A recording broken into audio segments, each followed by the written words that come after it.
Hey everybody, what up? All right, so in this video, I'm talking about the best extensions to have in Visual Studio Code. Kind of curious to hear what your feedback is in regards to what you're actually using.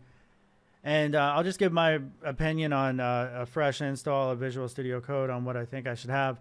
Number one's gonna be Python. I still use Python all the time. I love Python. I wish I did more with Python. I plan to kind of get back into that, but having the Python extension here, if I were to create like a new project here, so I'll just say Visual Studio extensions.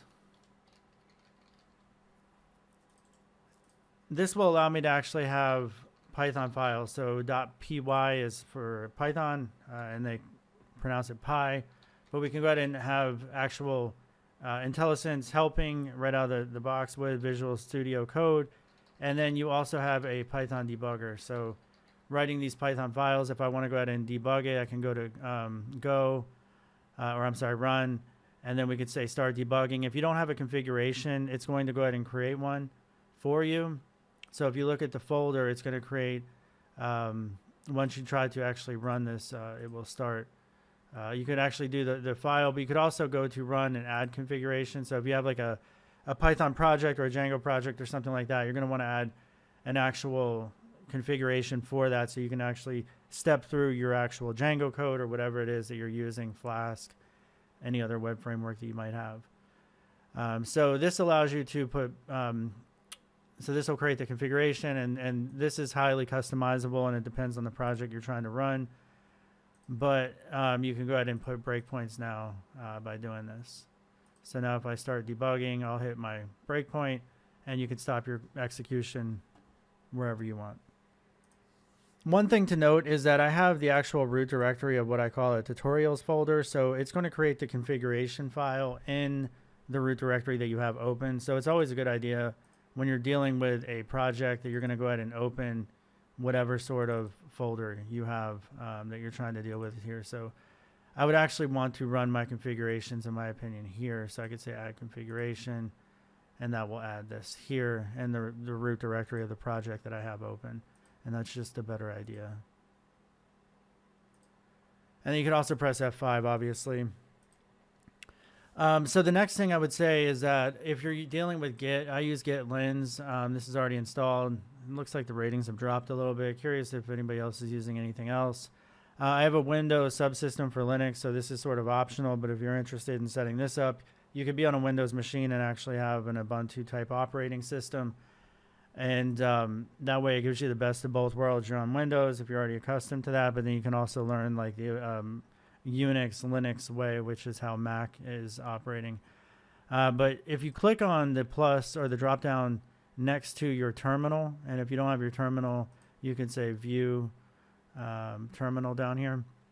But you have this drop down here, and you can have a bunch of different tools. So or different terminal options. So a lot of times the command prompt might be your default, but a lot of things like Git and really a ton of commands in programming don't work on a Windows command prompt. So in my opinion, you should at least be using like Git Bash or PowerShell. And then if you have, again, Windows subsystem, I can use Ubuntu and actually change my terminal to execute on that. So I think that's pretty cool. So that said, I would recommend WSL if you don't have it installed. A lot of projects are using Docker these days. I'm going to go ahead and install it. Docker is great. It's a containerization system, so a lot of configurations and settings when it comes to like databases and such have a lot of setup. And for everybody to be on the same page, you could just simply have a Docker container and run that, and it will save you a ton of time as far as setting things up. GitHub Copilot, obviously that is not free, but it's definitely recommended. So if you're paying for that, I would definitely recommend you install it, obviously, so you can use it, and it will give you all types of AI helpful tips. These days, I think ChatGPT is kind of beating it out, but they're both still good tools. And if you don't mind paying for it, I think it's worthwhile to have both of them. So another tool that everybody's using is Prettier, and this can actually be configured to go ahead and format your code. So as you're writing code, that it will just automatically format it. And there's a lot of different configurations you can have on this. So these are the settings here, and I won't go into all of it. It probably deserves its own video, but you could actually configure this to run on save And but the bottom line is that what this is going to do is it will. I'm putting this in the wrong folder. Sorry.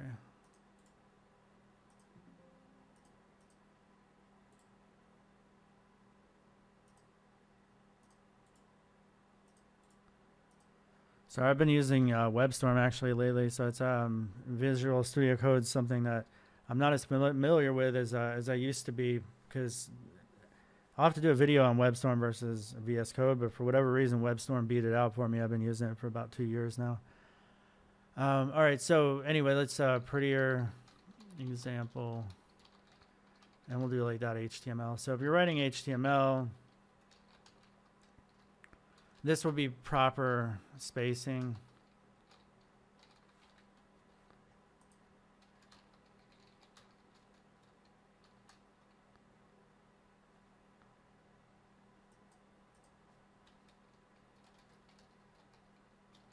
And really, I could have actually done, in fact, let me just show you something real quick. If I type HTML, you type HTML5, it'll just create a template for you. That'll save you some time. We're going into this prettier example. Let's go ahead and say that I like put it all on one line.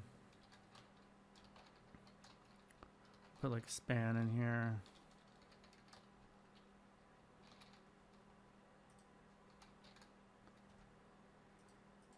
So you could have it all set up on one line, but prettier can be configured so that when you save it, it will automatically adjust this for you. But you can also right click and then say format selection, and that will do that for you. But then you can also say format with, I believe, yeah, format document with, and this is where you can specify prettier.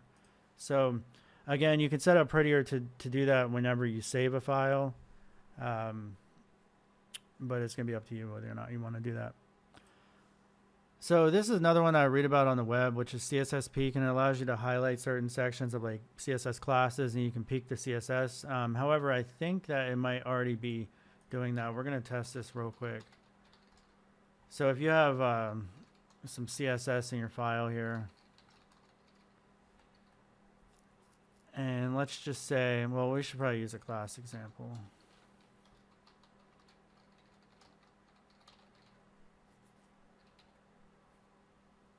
And really, I don't like underscores at all. It's not really proper. I would say either camel case or kebab casing, which is what this is. So we can load that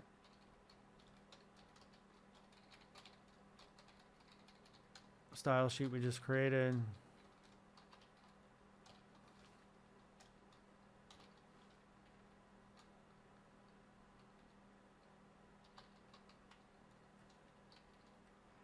So now if I give this a class,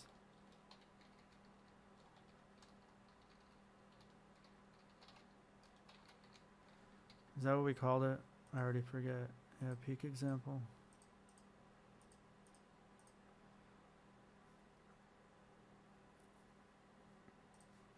All right, so it actually doesn't work.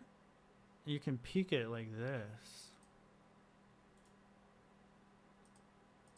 Maybe I can't find.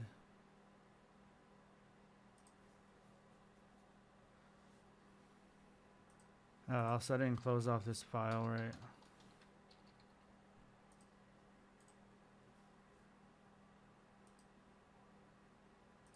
So yeah, I ran the file locally from Chrome in the File Explorer, and you can see that the styles are being loaded and found just fine. So that would bring back why we would use CSS Peek. Let me know if you guys think that there's a better one out there. But it looks like this is still the best one.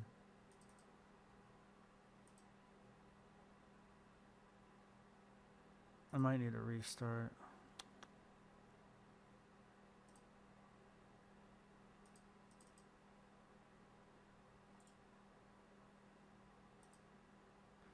Yeah, so now the peak definitions are working.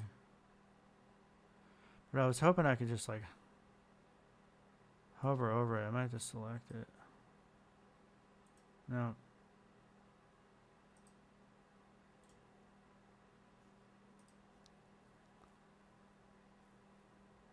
Either way, now I'm curious if this was working like that before. So we're gonna uninstall CSS Peak.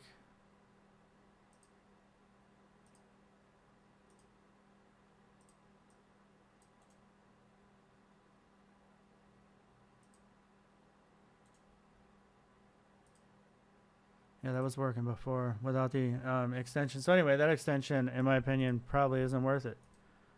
You could just, although this thing said reload required after the install, or when I uninstalled it anyway. All right, either way, I wouldn't recommend CSS Peak. You probably don't need it. All right, I also want to check out what is going on with JSON files. So if we're like test.json.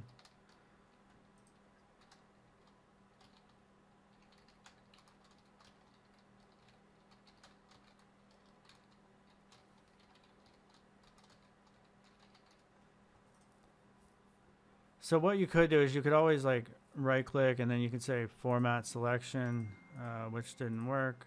You'd have to configure out, you can say selection with, and you have these JSON. So this JSON thing is built in. However, there's also a prettified JSON plugin.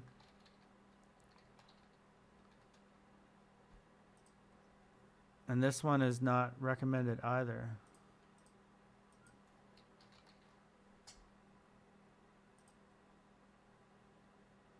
Yeah, all these ones suck. So again, Visual Studio Code is just getting better and better. So you'll read like blogs and stuff that'll tell you to recommend like certain plugins, and these ones I just don't use. So I'm sort of going off the cuff here as far as what I normally deal with. But in this case, like I would say that if you have a big jumbled mess of JSON code, you could just simply use Visual Studio Code's ability to format that, and you could say format selection or format the document. But Prettier also has the ability to provide spacing to your JSON, but again, there's not like that indentation. So when I formatted it with Prettier, it made it a little bit prettier in regards to spacing. But if we were to say just JSON language, it would put, I think, the proper new lines and stuff, so it makes it a little bit easier to read. All right, so another one is auto rename tag, and I think that this one is definitely worth installing because out of the box, when you're changing some of these titles, the closing tag is not changing with it. So if you're changing the top, the HTML always has to have the same closing tag. So it would be nice if that was done automatically. And here's the auto rename.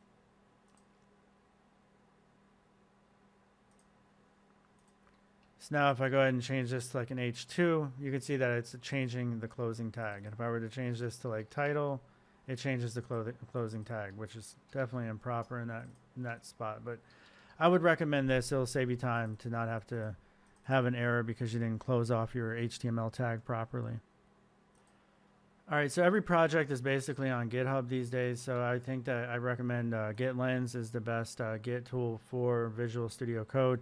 I find WebStorm definitely excels in regards to when we're comparing the two when it comes to Git management, especially like things like rebasing. WebStorm is just a lot easier. But when you have GitLens installed, you're going to have this new option down here, same with Docker. But you have to have an actual repo in order for this to actually tell you all the Git history. So if you want to show the history of that file or who was the last person to change it, things like that, all that will be available if you're using Git. And I think that you should be using Git for any obviously large substantial project. And even if you're learning as a individual developer, if you're trying to get a job in the industry, you might as well start using Git because there's not a single place that's going to write code that doesn't have some sort of version control. So another good one would be like something like Live Server, because I had to actually right click and say find in File Explorer to then double click on my HTML file to have it run in Chrome. But Live Server could actually save you some time when you're doing that.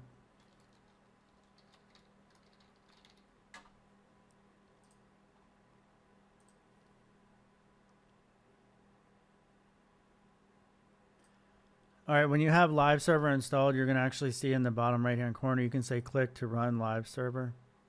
And then you can see it actually started at port 5500. So if you're making AJAX calls and you're going to simulate some, like you're doing React or Angular or Vue or something, call the server, and get some JSON data back to render to the DOM, then you're going to need to have a server environment to do that. So live servers, maybe not the best. I mean, typically everybody's still using like, Webpack or Vite or something like that in order to do your development. And they have dev servers built in, but this is definitely good for like a quick and dirty. So you can see if I look at my local host now, 5500, I have all these files and I can click on my prettier example and it'll run it. And I could have subfolders in here, like I said, with my JSON files and such. And this will just handle it. So it's almost like a old school Apache, like when you set up an Apache server, you got that root directory, HTT docs or something, HT docs. All right, so another one would be Rainbow CSV. So if you're dealing with CSV, comma separated values, or any sort of, anyway, comma separated values or like Excel files, stuff like that, we could have a CSV file in here. And this is CSV code that I downloaded from the internet. And it's a bunch of values, right? So this is nearly impossible to read, right? So it sucks. And you can see you can search the marketplace for CSV files, but this would be like really difficult to read or having to edit or anything like that. So there's a Rainbow CSV extension.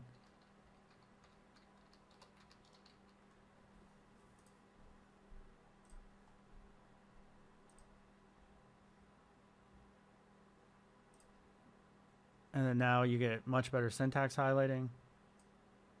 So everything's going to be color coded for your columns. They're all going to have their own unique color, so it's much easier to see. But then also if you need some additional spacing, you have this align option, and that separates things out a little bit easier to see. And then you can just click shrink to see it again. And then for some reason, if you want to turn rainbow on and off, you can do that. But definitely worthy of having this extension installed. So yeah, those are like the basic extensions that can that come to the top of my head when it comes to just general development. There's obviously a lot more specific extensions depending on the type of development you're doing, whether it's like React or something else, but those are all very environment specific versus just general helpful tools, I think, for pretty much any development. If you're learning to code, I recommend you check out my website, codehawk.com. My courses are fast, to the point, without the fluff that you'll find on other competitor sites like Pluralsight and Udemy. One of the reasons why you'll want to learn with me is that I'm a self-taught engineer myself. I never went to school for any of this stuff. I've been doing it for over a decade now professionally. The biggest reason you should use CodeHawk is that it's one price for everything. I try to make this as affordable as possible. Instead of having to purchase 15 to 20 different courses on Udemy or an expensive monthly subscription to Pluralsight, it's one price for everything on CodeHawk. Front end, back end, full stack. It has courses on all the latest web development technology. The courses range from beginner to advanced. So if you want to learn the latest web technology, give CodeHawk a look. There's demos for all of the courses that are out there right now. In addition, there's also my personal vlogs, which I'll be adding more to. So content that I don't release to YouTube is available on CodeHawk.